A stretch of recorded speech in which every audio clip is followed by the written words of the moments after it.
കോന്ത്രപ്പല്ല്, കട്ടപ്പല്ല് എന്നൊക്കെ പല പേരിലാണ് ഓരോ സ്ഥലത്തും നമ്മുടെ ഈ സൈഡിലെ കനൈൻസ് വേറൊരു ഷേപ്പിലോട്ട് ഇറങ്ങി വരുന്നതിന് പറയുന്നത്.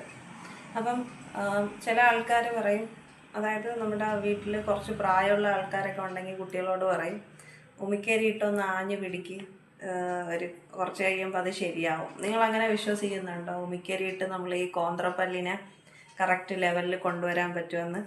നമ്മളൊരു 2.5 വർഷത്തോളം കമ്പി ഇട്ടാലാണ് ഈ കോന്ത്രപ്പല്ലിങ്ങനെ പല പല പൊസിഷനിൽ നിൽക്കുന്നത് കറക്റ്റ് പൊസിഷനിലോട്ട് വരാൻ പറ്റുന്നത്. അത് തന്നെ നമ്മൾ സ്ഥിരമായിട്ട് ഒരു ഫോഴ്സ് ഇങ്ങനെ കൊടുത്തുകൊണ്ടിരിക്കണം. അപ്പോൾ 2.5 വർഷം കൊണ്ട് നമ്മൾ കറക്റ്റ് പൊസിഷനിൽ കൊണ്ടുവരാൻ നിൽക്കുന്ന പല്ല് ഒരു 2 മിനിറ്റോ 3 മിനിറ്റോ ഒന്ന് അമർത്തി ഉമിക്കരി വെച്ച് തേച്ചത് കൊണ്ട് ശരിയാവുമെന്ന് നിങ്ങൾക്ക് തോന്നുന്നുണ്ടോ?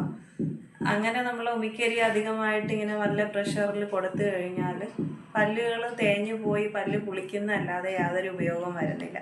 അപ്പോൾ നിങ്ങളുടെ കൂട്ടുകാർക്കോ നിങ്ങൾക്ക് അറിയാവുന്ന ആർക്കെങ്കിലും ഇങ്ങനെ കോന്ത്രപ്പല്ലോ അങ്ങനെ എന്തെങ്കിലും ബുദ്ധിമുട്ടുണ്ടെങ്കിൽ ഉറപ്പായിട്ടും ഒരു ഡെൻറ്റിസ്റ്റിനെ കണ്ട് കറക്റ്റ് ടൈമിൽ തന്നെ അവർക്ക് കമ്പിയിട്ടുള്ള ട്രീറ്റ്മെൻറ്റോ അല്ലെങ്കിൽ അലൈനർ ട്രീറ്റ്മെൻറ്റോ ചെയ്ത് അതിനെ കറക്റ്റ് പൊസിഷനിൽ കൊണ്ടുവരാൻ നോക്കാം. ഈ വിവരം നിങ്ങൾക്ക് ഉപകാരപ്പെട്ടെങ്കിൽ നിങ്ങളുടെ ഫ്രണ്ട്സുമായിട്ട് ഷെയർ ചെയ്യുക. എൻ്റെ പേര് ഡോക്ടർ അൻസി നജീമ. ഫോളോ ചെയ്യാനും ഷെയർ ചെയ്യാനും മറക്കരുത്.